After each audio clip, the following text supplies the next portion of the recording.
Hello everyone, সকলকে আজকে static জিকের মধ্যে সাহিত্যিক ও তার যে ছদ্মনামগুলো রয়েছে সেগুলো মনে রাখার তোমরা অবশ্যই চেষ্টা করবে আজকের এই ক্লাসে। ওকে, আচ্ছা, প্রথম প্রশ্ন দেখো যে অনিলা দেবী কার ছদ্মনাম। পরীক্ষার ক্ষেত্রে কিন্তু এই টাইপের প্রশ্ন আসবে। তোমরা যারা জিকে নিয়ে ভয় করছো, কোনো ভয়ের ব্যাপার নেই, স্ট্যাটিক জিকের অবশ্যই এখান থেকে ভালো প্রশ্ন তোমরা কমন পাবে। ধরে নাও 10 থেকে তোমরা 5 মার্ক কিন্তু স্ট্যাটিক জিকের উপর কমন পাবে, তাই ভালো করে দেখে নিতে হবে।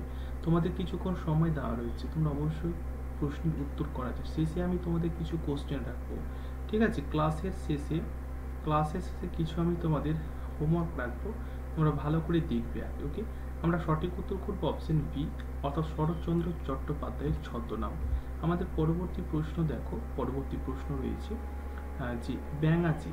পরীক্ষার ক্ষেত্রে আসবে যে ব্যাঙাচি বা ধূমকেতু দুটোই কিন্তু একজন সাহিত্যিকের ছদ্মনাম, বলতে হবে তোমাদের, ঠিক আছে? আমার কথা বলতে একটু অসুবিধা হচ্ছে, শারীরিকভাবে আমি অসুস্থ রয়েছি, তবুও আমি ক্লাস করাচ্ছি, ঠিক আছে? আমরা সঠিক উত্তর করবো অপশন এ, অর্থাৎ কাজী নজরুল ইসলাম, ঠিক আছে? ব্যাঙাচি এবং ধূমকেতু দুটোরই সাহিত্যিক নাম হচ্ছে কাজী নজরুল ইসলাম। মনে রাখবো, দেখো ব্যাঙাচি তো ছোট ছোট থাকে নাকি, ব্যাঙাচি ছোটগুলো থেকে কিন্তু পরবর্তীতে ক্ষেত্রে অনেক প্রাণী হয়, ব্যাঙ হয় ধরে নাও।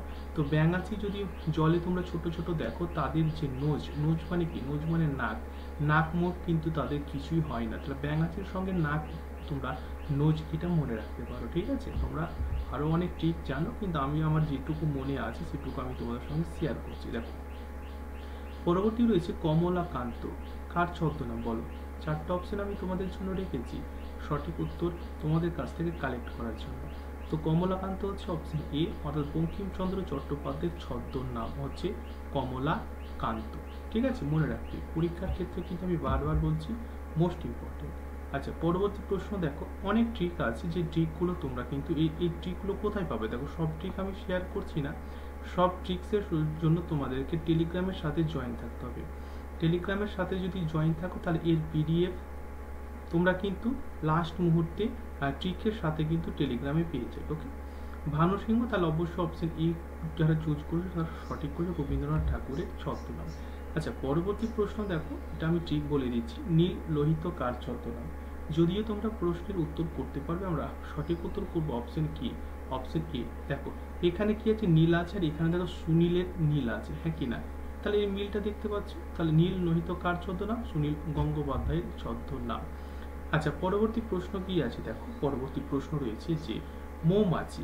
এই যে মৌমাছি রয়েছে, মৌমাছি কার ছদ্মনাম, কোন সাহিত্যিকের ছদ্মনাম মৌমাছি? আমরা এখানে সঠিক উত্তর করবো, দেখো অপশন এ, অর্থাৎ বিমল ঘোষ। এই বিমল ঘোষের ছদ্মনাম হচ্ছে মৌমাছি। দেখো, মৌমাছি কি করে, মৌমাছিরা কিন্তু মল করে, কি করে, মল করে। আমরা এটা মনে রাখবো, মৌমাছিরা মল করে, মল মনে রাখবো, ঠিক আছে? ক্লিয়ার হয়েছে? আচ্ছা, নেক্সট কোশ্চেন, স্বপন বুড়ো কোন সাহিত্যিকের ছদ্মনাম? স্বপন বুড়ো, বলো, খুব ফাস্ট উত্তর করবে। আমরা এখানে সঠিক উত্তর করবো অপশন বি, অর্থাৎ অখিল নিয়োগী। এই অখিল নিয়োগীর ছদ্মনাম হচ্ছে কি, স্বপন বুড়ো। আমাদের ট্রিক হচ্ছে, দেখো বুড়ো, এই বুড়োদেরকে দেখে কিন্তু অনেকে খিলখিল করে হাসে, বুড়োরা ঠিকভাবে কথা বলতে পারে না, চলতে পারে না, ওই কারণে বাচ্চারা অনেকে, বা বুড়োর যে হাতের চামড়াগুলো অনেক নরম হয় দেখে অনেকে কিন্তু কি হাসে, খিলখিল করে হাসে। তাহলে এই ট্রিকটা কিন্তু অবশ্যই মনে রাখবে। আমি লাস্টে কিন্তু কিছু কোশ্চেন রেখেছি, তোমরা ভালো করে দেখেও, এবং উত্তরগুলো কিন্তু তোমরা যখন বলবে তখন না দেখে বলবে। বীরবল, মোস্ট ইম্পর্টেন্ট, ছদ্মনামটি কার বলো? 4টা অপশনের মধ্যে সঠিক উত্তর বলতে হবে। হয়ে গেছে নিশ্চয়? আচ্ছা, অপশন বি আমাদের সঠিক উত্তর হবে, অর্থাৎ প্রমোদ চৌধুরীর ছদ্মনাম হচ্ছে কি, বীরবল। দেখো, আমরা ঠিক মনে রাখবো, এখানে এই যে তোমাদের বীর রয়েছে, কি রয়েছে, বীর রয়েছে। তো বীর, দেখো কাদেরকে আমরা বীর বলবো, আর যারা বীর হয়, সবল হয়, শক্ত হয়, তাদেরকে অবশ্যই আমরা প্রথম সারিতে রাখি। কোথায় রাখি? প্রথম সারিতে। তাহলে এই প্রমোদ থেকে আমরা কি মনে রাখবো? প্রথম মনে রাখবো। এই প্রমোদ থেকে আমরা প্রথম মনে রাখবো। ক্লিয়ার হয়েছে? তাহলে বীর, যারা বীর হয়, শক্তিশালী হয়, তাদেরকে আমরা প্রথম সারিতে কিন্তু রাখবো। অপশন বি আমাদের সঠিক উত্তর। আচ্ছা, পরবর্তী প্রশ্ন রয়েছে, দেখো আমাদের পরবর্তী প্রশ্ন এখানে বলা হচ্ছে যে পরশুরাম, এই পরশুরাম কার ছদ্মনাম? তোমাদের বলতে হবে। 4টা অপশন তোমাদের সামনে রয়েছে, বলো ফাটাফাট, পরীক্ষায় ক্র্যাক করতে হবে কিন্তু। আমাদের সঠিক উত্তর হচ্ছে অপশন এ, অর্থাৎ রাজশেখর বসুর ছদ্মনাম হচ্ছে পরশুরাম। আমাদের পরবর্তী প্রশ্ন দেখো, টেকচাঁদ ঠাকুর, ভেরি ভেরি ইম্পর্টেন্ট প্রশ্ন। টেকচাঁদ ঠাকুর কার ছদ্মনাম? টেকচাঁদ ঠাকুর, ঠিক আছে। আমাদের সঠিক উত্তর হবে কি অপশন এ, অর্থাৎ প্যারীচাঁদ। দেখো এখানেও চাঁদ রয়েছে, আবার এখানেও চাঁদ রয়েছে, চাঁদ চাঁদ মিলে যাচ্ছে, হ্যাঁ কি না? তাহলে অবশ্যই টেকচাঁদ ঠাকুর হচ্ছে প্যারীচাঁদ মিত্রের ছদ্মনাম। পরবর্তী প্রশ্ন দেখো, হুতুম পেঁচা, মোস্ট ইম্পর্টেন্ট এবং ভেরি ভেরি ইম্পর্টেন্ট। এখান থেকে 1 মার্ক কিন্তু পরীক্ষার ক্ষেত্রে তোমাদের থাকবেই, মিলিয়ে নেবে কিন্তু। হুতুম পেঁচা কোন সাহিত্যিকের ছদ্মনাম? আমাদের সঠিক উত্তর হবে অপশন এ, অর্থাৎ কালীপ্রসন্ন সিংহ। এই কালীপ্রসন্ন সিংহের ছদ্মনাম হচ্ছে হুতুম পেঁচা। দেখো পেঁচারা যেটা হয়, পেঁচা কেমন দেখতে হয়? কালো হয়, হ্যাঁ কি না?